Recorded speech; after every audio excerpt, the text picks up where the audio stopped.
هاي جيرلز، ازيكم عاملين ايه؟ انا النهارده في الفيديو هكلمكم عن ايه هي مفضلاتي في الصيف. طبعا الفتره دي كل الناس بتسافر، كل الناس تروح البحر، يا اما بتقعد في الشمس لفترات طويله لو انتي مسافره في بلد حار شويه. فلازم ما تنسيش الاهتمام بالبشره، لان بجد بشرتنا بتتعب جدا في الصيف لان اشعه الشمس بتأثر عليها تأثير ضار جدا وبتعمل جفاف. فلازم ناخد بالنا من الموضوع ده، ولازم نشرب مية كتير، لان احنا من غير ما ناخد بالنا جسمنا بيفقد مية كتير جدا. ودوت طبعا ممكن يعمل دهون زيادة في وشنا، ممكن يطلع حبوب. فلازم ناخد بالنا من الموضوع دوت ونشرب مية كتير، اتليست تشربي ازازتين مية كبار. ونشرب عصاير فريش، بلاش الحاجات المحفوظة، علشان بجد نحمي بشرتنا من الشمس. اول حاجه من مفضلاتي في الصيف طبعا اول ما تصحي من النوم لازم تغسلي وشك بغسول يكون بيتحكم في اللمعان، علشان الناس اللي بشرتها دهنيه، لان طبعا في الصيف في دهون كتير جدا بتطلع في الوش. فده الغسول ده حلو قوي، ده من جونسون كلين اند كلير. ده بيتحكم في اللمعان، وعلى فكره سعره مش غالي خالص. والايكوال ليه هو الغسول اللي من بادي شوب اللي بالشاي الاخضر، بس طبعا يعني يعتبر ترابل السعر.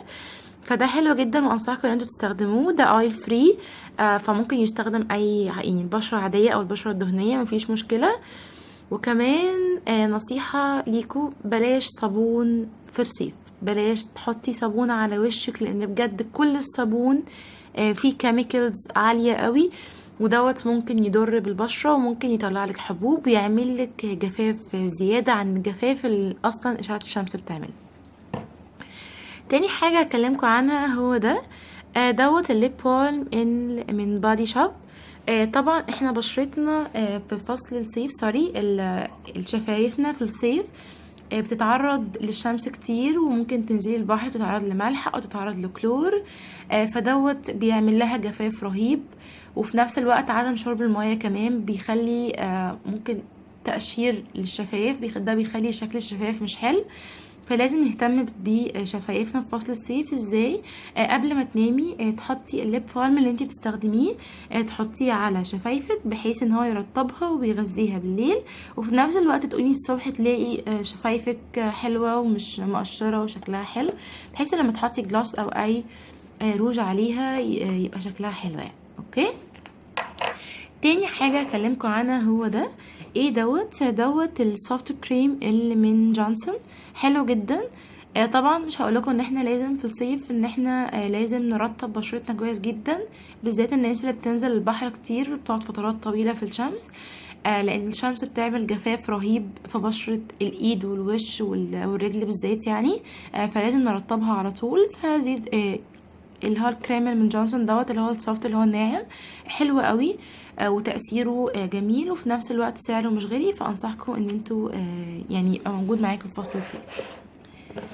بعد كده هكلمكم عن ده، ايه دوت البادي ميلك اللي من بادي شوب اللي بالمورينجا. الاودر ريحته حلوة جدا، دوت ريحته جاسمين. هو غالي شوية بس بجد تحفة، بيدي ترطيب رهيب بجد للبشرة. وكمان البشرة بتمتصه بسرعة جدا، وريحته فظيعة وبتقعد فترة كمان يعني. والباكينج بتاعه حلو قوي، زي ما انتم شايفين باكينج صغنطوط. فده بيبقى حلو قوي في السفر، انا على طول باخده معايا في شنطتي او بحط منه كذا مرة يعني، فحلو قوي وانصحكم ان انتوا تجربوه بجد، يعني حلو جدا. مورينجا بادي ميلك. يجي بعد كده دوت الشاور جل. برضو هقولكوا ان احنا في الصيف بلاش صابون على بشرة جسمك، لان بجد يا جماعة انتوا بتضروها جامد جدا بالصابون وبتعملوا لها جفاف رهيب. استخدمي اي شاور جل عندك، انا ما بقولكيش استخدمي الشاور جل ده، بس انا حبيت اقولكوا عليه لان انا جبته يعني، لان بادي شوب كان عامل عروض حلوة قوي وسيل حلوة قوي. دوت اسمه ميد نايت باكيولا. برضو الباكينج بتاعه صغنطوط كده، فينفع في السفر. تمام، ريحته حلوه جدا، ونقطه منه تقدري تعملي بيها كل جسمك، فحلو قوي. وتاني بقولكوا بلاش صابون على جسمكم، اي شاور جل، علشان بجد جسمكم محتاج عناية في فصل الصيف كويسة جدا يعني. نيجي بعد كده لده، طبعا مفيش حد ما يعرفش ده، ده زيت جونسون. برضو لو انتي ما بتحبيش تحطي كريم علشان ترطبي بشرة جسمك او ايدك، فانصحك ان انتي تحطي زيت جونسون بعد الشاور علشان يرطبها ويمنعها من الجفاف. تاني استخدام ليه، انتي ممكن تستخدميه كسان بلوك قبل ما تنزلي البحر لو انتي بتحبي اللوك الاويلي، هيحميكي شويه من اشعه الشمس لو انتي ما عندكيش سان بلوك. وريحته برضه في نفس الوقت حلوه قوي، في نفس الوقت هيرطبها وهيمنعها، هيمنع بشرتك يعني من التأثير الضار بتاع البحر والملح والكلور يعني. اوكي، نيجي بعد كده ده ايه ده السيرم بتاع الشعر اللي من ايفون اللي هو بزيت الارجان. طبعا احنا لما بننزل البحر او تنزلي حمام السباحة، شعرك طبعا بيتعرض لكيميكالز، الكلور والملح، ده بيعمل جفاف رهيب للشعر. فلازم في الصيف تستخدمي بلسم وتستخدمي سيرم عشان تحافظي على شعرك من التقصف والهيشان وكده يعني. اوكي، واستخدمي الكونديشنر اللي انت بتحبيه، ولازم السيرم. انا السيرم دوت يعتبر من مفضلاتي فوريفر يعني، سواء صيف او شتاء. حلو جدا للشعر ويحمي شعرك، سبيشالي كمان لو انت عامله بروتين او كيراتين. ما ينفعش تنزلي البحر او البول من غير ما تحمي شعرك. ممكن تحطي اي سيرم، في ناس بتجيب زيرو فريز وتغرق بيه شعرها علشان ما يبصش، يا اما هتجيبي السيرم دوت اللي من من ايفون. حلو جدا وانصحكم ان انتوا تجربوه بجد، هتدعولي، حلو جدا جدا. نيجي بعد كده للسان بلوك. طبعا ما ينفعش تنزلي في الصيف من غير ما تحطي سان بلوك، سواء كان البحر او نازله الشغل او هتمشي مسافات طويله، لان بجد يا جماعه من غير انتي ما تاخدي بالك بشرتك بتتاثر بالشمس وممكن تطلع حبوب وتعملك مشاكل، تعمل بيجمنتيشن، هي البقع السوداء دي الناس اللي بشرتهم حساسه دهنيه. فلازم تحطي سان بلوك قبل ما تنزلي. طبعا في انواع كتيره جدا موجوده في السوق، اكتر انواع مشهوره هي البايديرما ولاراش بوساي وافان. وانا بصراحه انا شايفه ان السان بلوك دوت اختراع. طبعا الحاجات اللي انا قلتها دي كلها غاليه جدا، بس يعني كلها طلعت لي حبوب ما عدا السان بلوك بتاع افان.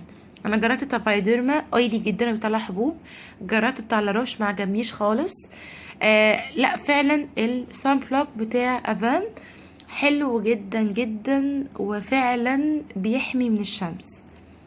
انا جبت لكم ده النهارده علشان الباكينج بتاعه صغير، فسهل ان انت تحطيه معاكي وانتي في نفسك مسافره، وفي نفس الوقت سعره مش غالي خالص مقارنه بالسان بلوكس التاني. ده من ايفون. دوت الاس بي اف بتاعه 50 وهو تانتد شويه، يعني اول ما بتحطيه بيبقى عامل زي كريم الاساس كده يعني، مش ابيض اهو. تمام، اوكي، حلو قوي. عجبني قوي الباكينج بتاعه، يعني حجمه كده لطيف يعني غير السامبلوكات التانية، وتأثيره على فكرة حلو جدا. وده انا بحط منه وانا نازلة الشغل او انا وانا نازلة رايحة يعني نازلة البحر قصدي، قبليها بربع ساعة بحطه. تمام، فبجد حلو جدا يا جماعة وما يفرقش اي حاجة عن افان يعني، بالرغم ان ده ب50 وافان كان داخل على 200 جنيه، فلا يوجد اي مقارنة يعني. ودي علبته عاملة كده عشان لو لقيتوها في اي مكان. اوكي، حلوة جدا بجد يعني. تاني حاجة انا جربتها من اللاين بتاع ايفون للصيف، فهو ده بجد تحفة. ولازم اي بنوتة بتنزل بحر كتير او بتنزل بول كتير لازم تجيبي اللوشن ده. ده افتر سان كولينج سبراي. يعني ايه؟ ده اللي تحطيه بعد ما تطلعي من البحر علشان تهدي بشرتك من الشمس. ده فيه فيتامين سي، ولما بتحطيه بيعمل تأثير كده كأنك حاطه تلج كده، بيعمل كولينج، تبريد رهيب، بيعمل ترطيب وانتعاش تحفة. وانا مش فاكره سعره بالظبط، بس هو مكانش غالي يعني، معداش ال50 جنيه، بس بجد حلو جدا. اسمه افتر سان كولينج سبراي وده شكل العلبه. تمام، حلو قوي قوي قوي، انصحكم ان انتوا تجربوه علشان بجد هيهدي البشره وهيهدي الاحمرار اللي بيبقى موجود دايما لما بنتعرض للشمس لمده طويله. فحلو قوي، هاتوه يا جماعه وتدعوني يعني. الحاجه اللي بعد كده اللي هكلمكم عنها هو دوت التانينج اويل.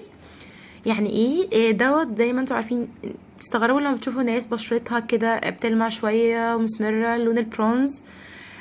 فطبعا ده بيجي ازاي؟ اللون دوت بيجي عن طريق ان انت بتحطي تانينج اويل كذا مره قبل ما تنزلي البحر، وبتحطيه لما بتطلعي كل شويه بتفضلي تحطيه يعني. ده حلو قوي، ده اللي هو اسمه ماركة كوكو بيتش. طبعا هو مفهوش اس بي اف عالي لان هو اصلا دارك تاينينج، يعني هو بيعمل تانينج يعني بيدي لون البرونز شويه. ريحته بقى رهيبه، يعني ريحته حلوه قوي، ريحته يعني زي زيت جوز الهند بالظبط. فريحته حلوه قوي. هو مش بيدي برونز جامد، يعني هو مش دارك قوي زي ما كنت فاكره، بس يعني بيدي لون لطيف وبيدي اللوك الاويلي اللي الناس كلها بتحبه طبعا. وفي نفس الوقت سعره ما كانش غالي، انا مش فاكره سعره بالظبط بس هو ما كانش غالي يعني. بس هو فعلا بيدي لوك الاويلي حلو قوي للبنات اللي بتحب اللوك ده يعني.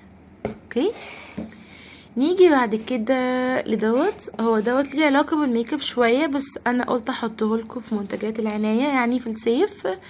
طبعا الناس اللي بشرتها دهنية في الصيف بتبقى المسام بتاعتهم مفتوحة، والناس اللي بشرتهم مختلطة برضو اللي هو التي زون اللي بيبقى عند المناخير والقورة وعند الخدود.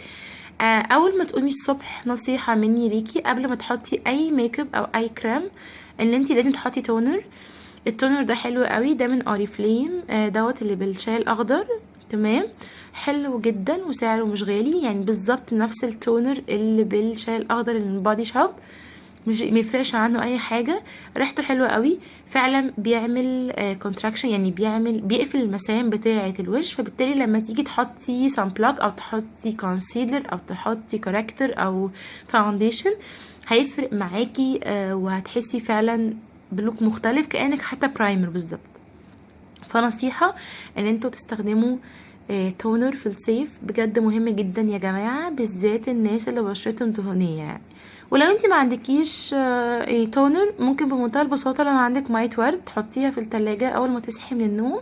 هتحطي من مية الورد بالطبطبة على بشرتك كلها، وتسيبيها ربع ساعة كده عقبال ما تفطري، قبل ما تحطي الميك اب.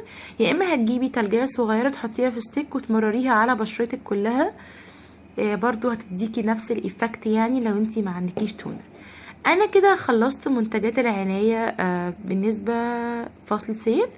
الفيديو اللي جاي هكلمكم عن ايه هي البادي سبلاش والديودرنت والبارفانات الحلوة للصيف، والفيديو اللي بعديه هكلمكم عن الميك اب الرقيق او الحاجات البسيطة اللي انتي ممكن تحطيها وانتي رايحة البيتش او رايحة البول او مسافرة. والفيديو اللي بعديه هكلمكم عن ايه هي الاكسسوارز اللي هي اللاتست فاشن، يعني اخر موضة يعني في الصيف وانتي مسافرة هقولك عليها، وهقول لكم على حاجات حلوة قوي يعني بالنسبة للصيف وبالنسبة للسفر يعني. اوكي، استنيه في الفيديو اللي جاي، وضيفوني على السناب شات مليكة الشربيني، هسيب لكم الاكونت في الديسكريبشن بوكس تحت.